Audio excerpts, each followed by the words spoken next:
Hi everybody, Dan Oman here with some exciting news. DRF Formulator, the gold standard in past performance information, is now free, exclusively on DRF Bets. Join DRF Bets with the promo code WINNING, get a $250 first deposit match bonus, a $10 free bet, and free Formulator already uploaded to your account. Access Formulator's premium features, including sortable trainer stats, race replays, personalized trip notes, and lots more. Free Formulator, exclusively on DRF Bets. Hey everyone, this is David Aragona with the January 19th edition of Horses to Watch, where we carefully analyze trips from the past week, looking for horses that might have encountered adversity and could be worth betting back when they run in the future. The subject of this week's episode is track biases, and we saw a pretty strong one appear last week at Aqueduct. It kind of came and went, was in evidence for sure on Thursday of last week, January 13th, came back on Sunday. We're going to talk about some races from both of those days, actually 3 races from that Thursday, January 13th card, and 1 race from the Sunday, January 16th card. Let's begin, though, with Thursday and talk about how the track changed throughout the day. So let's start things off with the first race from that January 13th race day. It's a maiden special weight going 7 furlongs for the 3-year-olds. Let's break these runners from the gate, and we're going to focus on the outside breaking number 6, Keeping the Edge, a first-time starter in this race. Now, I mentioned how track bias had a major impact on the races this day, and it is a rail bias to be specific. And you're going to notice as this race unfolds, horses that get towards the front end and over to the inside path are going to be the ones that have by far the most success on this day generally, and especially for the first half of this card. So take note of the fact that the number 6, Keeping the Edge, the horse that I want to highlight, is in the 3 to 4 path for the entirety of his trip. And he is a first-time starter in this race who, on top of the fact that he was against the track bias, just looks a little bit green, like he needs the experience. You can see up top at the top of the screen, he was off at 16 to 1 in this race, so didn't really take much money. Not much was expected first time out, even though he's a full brother to Grade 1 hopeful winner, Competitive Edge, for the same connections. Just seems like a horse that really needed the experience. He's already under the whip on the far turn, and you notice that pattern throughout this day, and you'll see it with the 2 inside running horses come to the top of the stretch, the number 4, From Another Mother, the eventual winner, and the number 1, Jester's Song, who finishes second. Those horses racing in the inside path are just in the bridle, traveling like they're kind of on a conveyor belt, just being carried along, whereas horses that are in even the 2 to 3 path around the far turn early in the day, they're coming off the bridle. The riders are needing to urge them to just keep in touch with the horses that are in that inside path, and it's a real stark difference between how the horses are traveling inside as opposed to outside. You could see what happened in the stretch of that race. The 2 horses that rode the rail just drew away in the late stages. Now, pace had something to do with that, because you saw the fractions go up high 46 to the half mile, nearly 47 seconds to the half, and they came home and finished the 7 furlongs in 1:22 and 3, so a very slow pace for the distance, and I think that compounded the winning margin for the eventual winner, From Another Mother. So he had everything his own way, and that first-time starter, Keeping the Edge, really had some things working against him in this race, and I think might be one that you want to pay attention to second time out on a fair racetrack for trainer Mike Trombetta.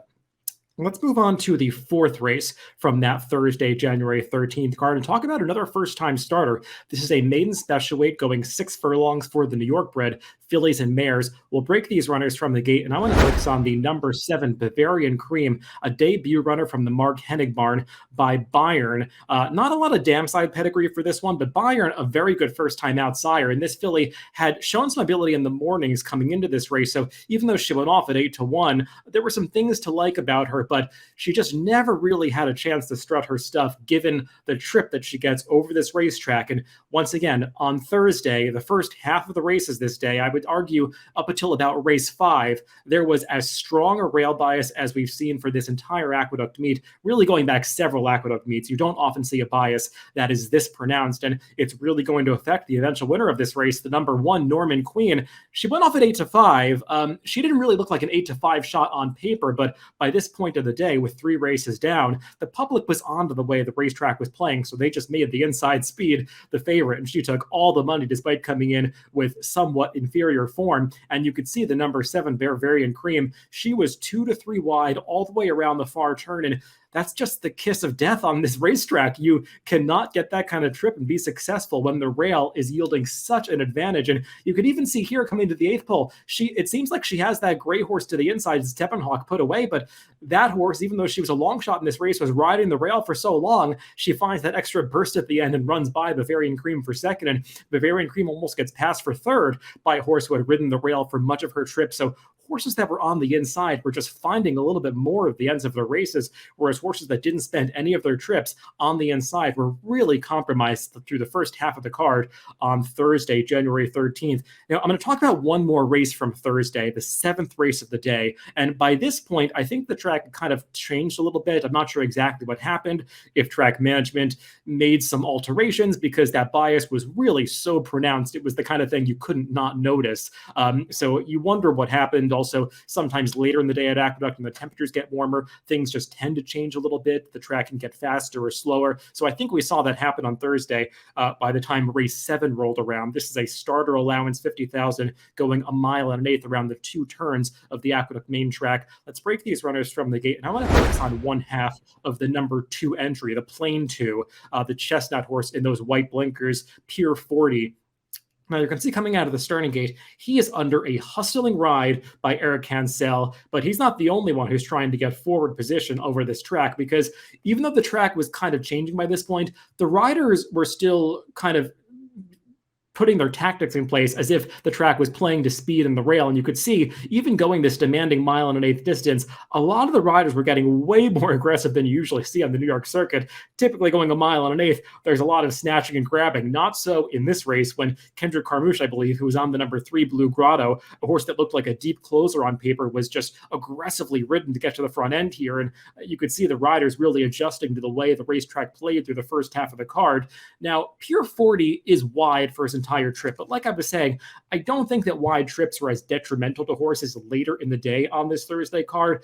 That said, even if the racetrack was completely fair by this point, and I do think rail runners were still somewhat helped even late in the day, this is not the kind of trip that you want to get even on a fair racetrack, because Pure 40 was 4 wide around the first turn, kind of being hustled and rushed up into a fast pace. And at this point, he's still on the engine, on the go, being asked for his best run already by the time they passed the 8th pole, and he's never getting towards the inside. And all things considered, I mean, this is a race that falls apart.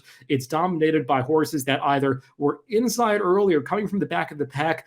Pure 40, this 15-1 part of the entry, just never stops running at any point in this race.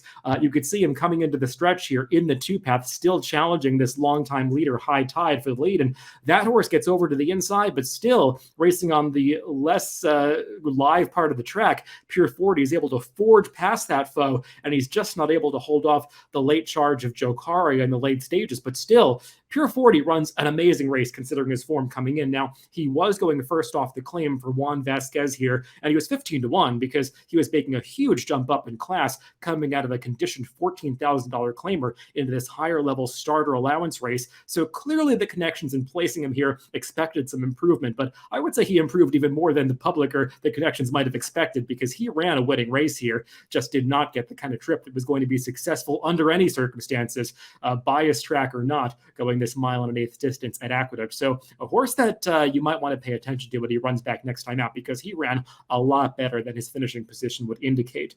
Let's talk about one more race from last week, fast forwarding to Sunday's card, January 16th. It is the 5th race from that day. It is a claiming 40,000, non-winners of 2 lifetime, going the 1-turn mile. Let's break these runners from the gate, and I want to focus on the number 3, Royal Realm. Now, in terms of the track bias, it kind of disappeared after that Thursday card on Friday. We canceled the Saturday card in New York due to some very cold temperatures. They did race on this Sunday card. Now, unfortunately, it seemed like that rail bias had creeped back in, definitely by the middle of the day, and really from the midpoint on to the end of the day. Horses that rode the rail seemed to really be buoyed. Their performances were bolstered by being inside. You could see some exaggerated win margins on horses horses that rode the inside path. And that's definitely the case in this race, as the eventual winner will be the number 6 Purple Hearted, who gets to the front end and is able to go the entire way, riding the rail, setting the pace. And that's going to work against the number 3 Royal Realm, who was justifiably bet down to be the 6-5 favorite in this race.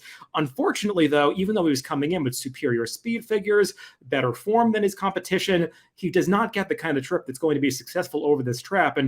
And his rider, Trevor McCarthy, I thought did an excellent job on this day getting horses inside, but he just never really had a chance to do so with Royal Realm, who is a horse that just generally likes to do his best running outside of horses. He does not like to come through between horses or get tied up in traffic. So I think Trevor is riding this horse the way that the horse needs to be ridden, but the way the horse needs to be ridden is just not going to be successful over this track. And you can see what's happening towards the front end. I mean, this horse, Purple Hearted, was setting an honest pace, and he just sneaks away from this field as everybody else who's chasing outside just can't get near him. It's like the winner is on a conveyor belt, whereas everybody else is running in quicksand to the outside, even though coming into this race, all of their form looked pretty similar.